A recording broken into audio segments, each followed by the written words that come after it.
வணக்கம், இது தமிழ் குரல். நான் உங்கள் பானு. பீகார் தேர்தல் நெருங்க மோடி அவர்கள் ஒரு அஸ்திரமா கையில் எடுத்துட்டு இருக்காரு அப்படின்னு தான் சொல்லணும். ஏன்னா காங்கிரஸ் அவங்களுடைய கூட்டணி ரொம்ப வேகமா அங்க முன்னேறிட்டே இருக்கு. ஸோ இப்போ ஏதாவது ஒரு அந்தர் பெல்ட்டி அடிச்சு ஏதாவது ஒன்று பண்ணி தான் ஆகணுன்ற இடத்துக்கு நம்ம மோடி அவர்கள் போயிருக்காரு. ஸோ அதில் ஒன்றா தான் மக்கள் தொகை கணக்கெடுப்போட நாங்கள் சாதிவாரி கணக்கெடுப்பு எடுக்க போறோம்னு சொன்னது. அதுக்கப்புறமா டீலிமிட்டேஷன் பண்ண போறோம்னு சொன்னாங்க. இப்போ கடைசியா பெண்களோட ஓட்டு வேணும் இல்லையா, அதனால இவங்க என்ன சொல்லியிருக்காங்க அப்படின்னு பார்த்தீங்கன்னா, பெண்களுக்கு 33% இடஒதுக்கீடு தரோம் அப்படின்னு. அது எப்போ அதுனா 2029க்குள்ள, அதுக்கப்புறமாவோ அதுக்குள்ளேயோ, ஆனால் 2029க்குள்ள நாங்கள் பண்ணிடுவோம் அப்படின்னு சொல்றாரு. நம்மளுக்கு தெரியும் ஏன் அவர் 2029க்குள்ள பண்ண போறாரு அப்படின்றது. ஏன்னா இந்த உமன்ஸ் ரிசர்வேஷன் பில் இருக்கு பார்த்தீங்களா, இது பிஜேபியில் கடந்து வந்த பாதையை நம்ம பார்த்தாலே இவங்க ஏன் கரெக்டாக 2029 டார்கெட் பண்றாங்க அப்படின்ற விவரம் நம்மளுக்கு ரொம்ப தெளிவா தெரிஞ்சிடும். அதாவது பிஜேபி தன்னோட தேர்தல் அறிக்கையா 2014 சொன்னாங்க. என்னென்ன சொன்னாங்க? நாட்டோடைய எல்லை பாதுகாப்பு ரொம்ப முக்கியம் அப்படின்னு சொன்னாங்க. அது பிஜேபியோடைய தேர்தல் அறிக்கையில் ரொம்ப முக்கியமாக பார்க்கப்பட்டது. அதுக்கப்புறம் அவங்க என்ன சொன்னாங்கன்னா, விவசாயிகளுடைய வருமானத்தை நாங்கள் ரெட்டிப்பு பண்ணுவோம்னு சொன்னாங்க. அதுக்கு அடுத்தபடி அவங்க என்ன சொன்னாங்கன்னா, பெண்களுக்கு 33% இடஒதுக்கீடு எங்க அப்படின்னு பார்த்தீங்கன்னா, மக்களவையிலும் மற்றும் மாநில சட்டமன்றத்திலும் பெண்களுக்கு இந்த மாதிரி 1/3 பெண்களுக்காக இடஒதுக்கீடு பண்ணுவோம். அதாவது 33% இடஒதுக்கீடு நாங்கள் பண்ணுவோம் அப்படின்னு அவங்களுடைய தேர்தல் அறிக்கையை அப்போ கொடுத்தாங்க. ஸோ 2014 2019க்குள்ள இதை இவங்க பண்ணலை. எது குறுக்க நினைச்சு அப்படின்னு தெரியல. சரி, அதுக்கு அடுத்து ஒரு ஆட்சி அவங்க வந்தாங்க பார்த்தீங்களா, தொடர்ந்து 10 வருஷமா அவங்க தான் பண்றாங்க.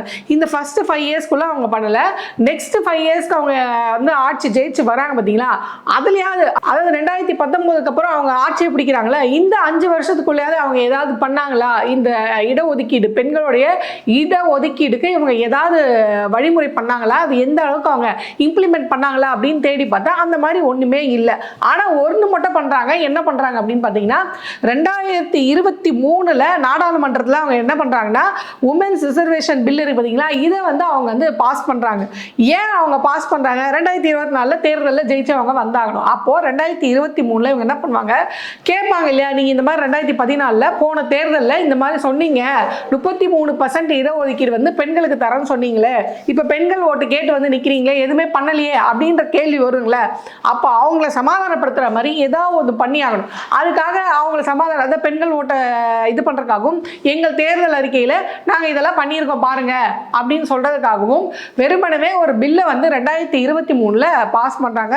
அதுக்கப்புறம் இப்ப 2024 தேர்தலில் இவங்க ஜெயிச்சு வந்துடுறாங்க. இப்போ 2024 தேர்தலில் ஜெயிச்சு வந்த பிறகாவது இவங்க இந்த 33% இடஒதுக்கீடு இருக்கு பார்த்தீங்களா, இதை நோக்கி ஏதாவது நகர்றாங்களா பெண்களுக்காக அப்படின்னு பார்த்தா இந்த கடந்த ஒரு வருஷமா எதுவுமே இல்லை. ஆனா ஒன்று மட்டும் சொல்லிட்டே இருந்தாங்க. என்ன அப்படின்னு பார்த்தீங்கன்னா, டீலிமிட்டேஷன் நடக்க போகுது அப்படின்ற தகவல் ரொம்ப காட்டு தீ மாதிரி பரவச்சு.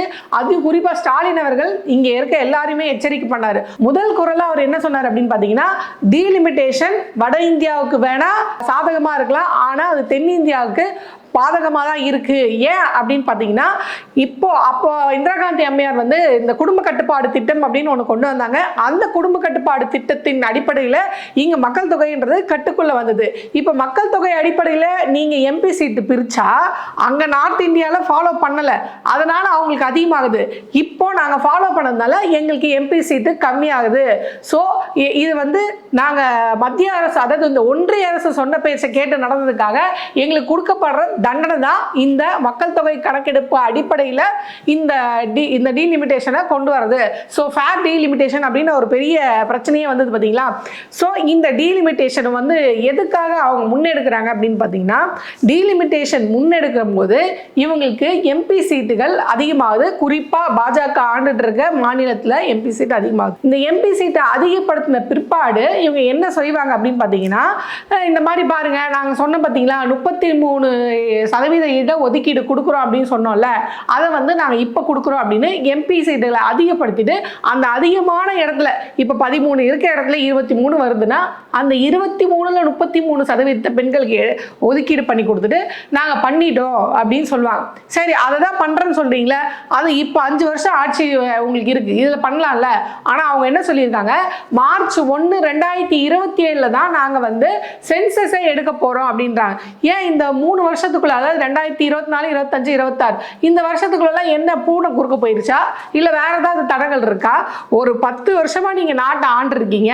இந்த 10 வருஷத்தில் நீங்கள் மக்கள் தொகை கணக்கெடுப்பு எடுக்கல, சாதிவாரி கணக்கெடுப்பு பண்ணலை, பெண்களுக்கு கொடுக்க வரைய 33% இடஒதுக்கீடு பண்ணல. இப்போ இவங்க என்ன சொல்லுவாங்க, இடஒதுக்கீடு கொடுக்கணும்னா நாங்கள் ஃபஸ்ட்டு என்ன பண்ணணும், மக்கள் தொகை கணக்கெடுப்பு பண்ணணும். ஸோ மக்கள் தொகை கணக்கெடுப்பு பண்ணாதான் எவ்வளோ பெண்கள் இருக்காங்க, எவ்வளோ ஆண்கள் இருக்காங்கன்னு தெரியும். ஸோ அந்த சதவீத அடிப்படையில் தான் நாங்கள் வந்து இது பண்ண முடியும். ரெண்டாவது, எம்பி சீட்டு அதிகப்படுத்துறது யார் யாருக்கு எவ்வளோ அப்படின்றது அந்த டீலிமிட்டேஷன் பண்ணுறாங்கன்னு சொன்னல, இதெல்லாம் இது பண்ணணும்னா இதுக்கு தலையாக என்ன இருக்குது, மக்கள் தொகை கணக்கெடுப்பு இருக்குது. அதாவது இவங்க வந்து என்ன சொல்கிறாங்க அப்படின்னா, 2029 இந்த மக்களவை தேர்தல் இருக்குது பார்த்தீங்களா, இதில் வந்து நாங்கள் இந்த இட ஒதுக்கீட்டை வந்து அமல்படுத்துவோம்.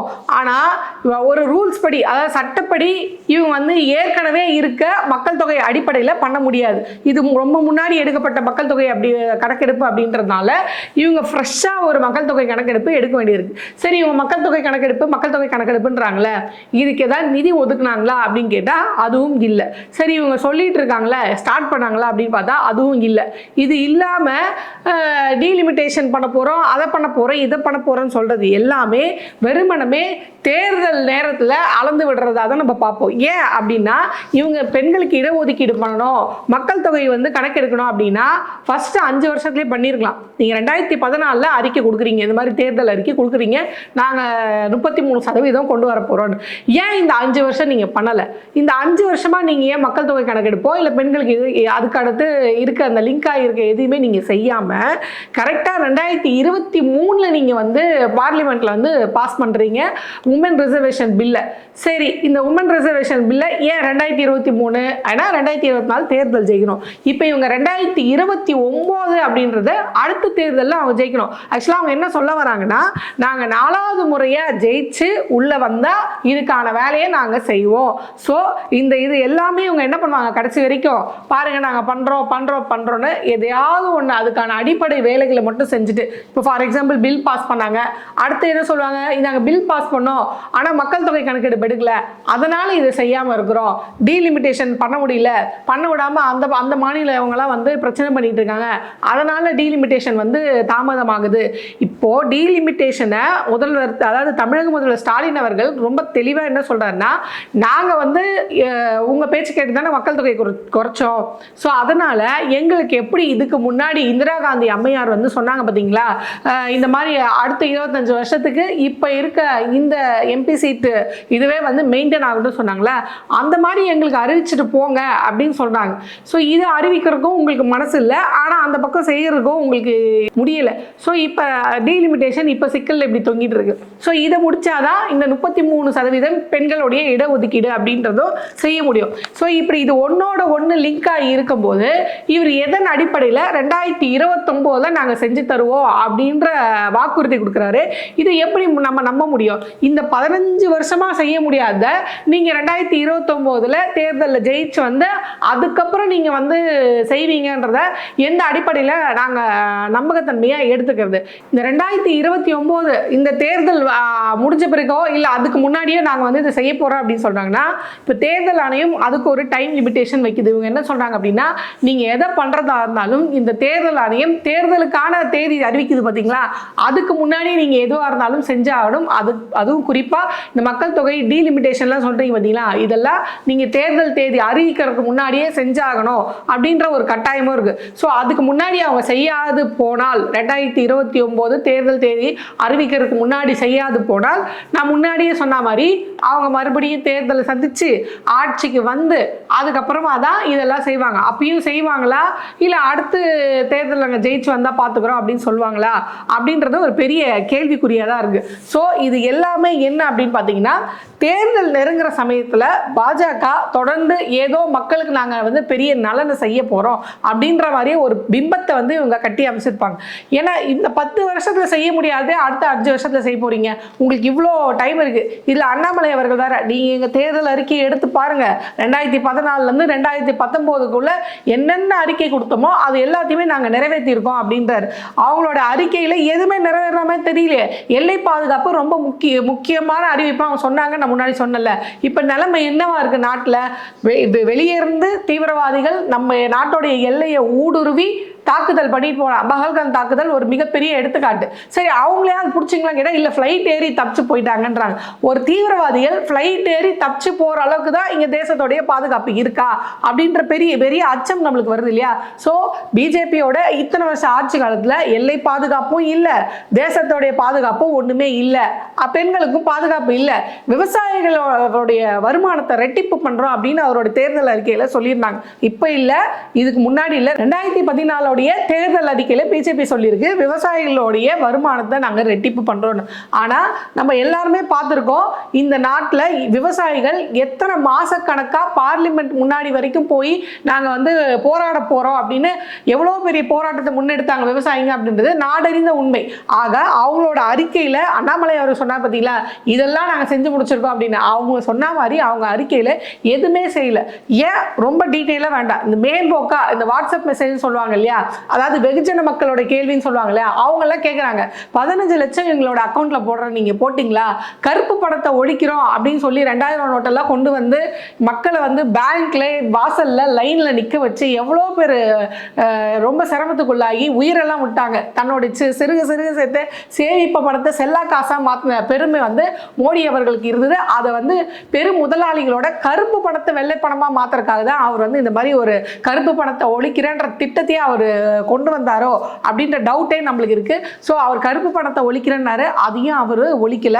ரெண்டாவது அவர் என்ன சொன்னாரு, சிலிண்டர் மானியம் இருக்கு பார்த்தீங்களா, இந்த மானியம் அதாவது சிலிண்டர் வாங்கின உடனே உங்களுடைய இதில் வந்து காசு விழுந்துரும் அக்கௌண்ட்ல அப்படின்னாரு. இது வரைக்கும் அந்த மாதிரி வந்த மாதிரி நம்மளுக்கு தெரியல. ஸோ இதெல்லாம் வந்து அடிப்படை கேள்வி, இந்த வெகுஜன மக்களுடைய கேள்வி. யாருக்கிட்ட போய் நீங்க பப்ளிக் ஒப்பீனியனுக்கு மைக்க நீடி பாருங்க, இதெல்லாம் மோடி அவர்கள் செய்யவே இல்லையா அப்படின்னு சொல்லுவாங்க. ஸோ வெகுஜன மக்களுடைய கேள்வியும் நீங்க வந்து நிறைவுபடுத்தல, நீங்க சொன்ன தேர்தல் அறிக்கையும் எதையும் செய்யல. ஆனா தேர்தல் நெருங்குற சமயத்துல அது எந்த மாநிலத்துல இருந்தாலும் சரி, உதாரணத்துக்கு தமிழ்நாட்டுக்கு வரும்போது சொல்லுவாங்க, தமிழ் நான் கத்துக்க முடியலேன்னு ரொம்ப வருத்தப்படுறேன் அப்படின்னு அமித்ஷால இருந்து மோடி வரையும் சொல்லுவாங்க. ஆனா ஒரிசாவோட தேர்தல் பிரச்சாரத்துக்கு போகும்போது என்ன சொல்லுவாங்க, இங்க தமிழ் கத்துக்க முடியலன்னு வருத்தப்பட்டாங்க பார்த்தீங்களா, அங்க ஒரிசா கத்துக்க முடியலன்னு வருத்தப்படுவாங்க. சேர தமிழருக்கு ஆப்பு வச்சுட்டு வருவாங்க. என்ன சொல்லுவாங்கன்னா, நம்ம இந்த ஒரிசாவை ஒரு தமிழன் வந்து ஆள்றதா, தமிழங்கிட்ட தூக்கி கொடுக்க போறீங்களா அப்படின்னு தமிழருக்கு எதுவோ பேசுவாங்க. ஸோ இடத்துக்கு இடம் வந்து அவங்களோட நிறத்தை மாத்திட்டே இருப்பாங்க. நிறத்தை மாற்ற மாட்டாங்க, காவி தான் அவங்களோட நிறம், ஆனா அவங்களோட பேச்சை மாத்திட்டே இருப்பாங்க. ஸோ அவங்க கொண்டு வர போறேன்னு சொல்ற திட்டம் எதுவுமே உண்மை கிடையாது. அது வெறும் தேர்தல் நேரத்தில் பரபரப்பை ஏற்படுத்தி மக்களை ஏமாத்துற வேலையை தான் பிஜேபி செஞ்சுட்டு இருக்கு. ஸோ நம்ம பொறுத்திருந்து பார்ப்போம். 2029 தேர்தல் வரதுக்குள்ளையாவது இவர் பெண்களுக்கு 33% இடஒதுக்கீடு வந்து வாங்கி கொடுப்பாரா இல்லையா அப்படின்றத பொறுத்திருந்து பார்ப்போம்.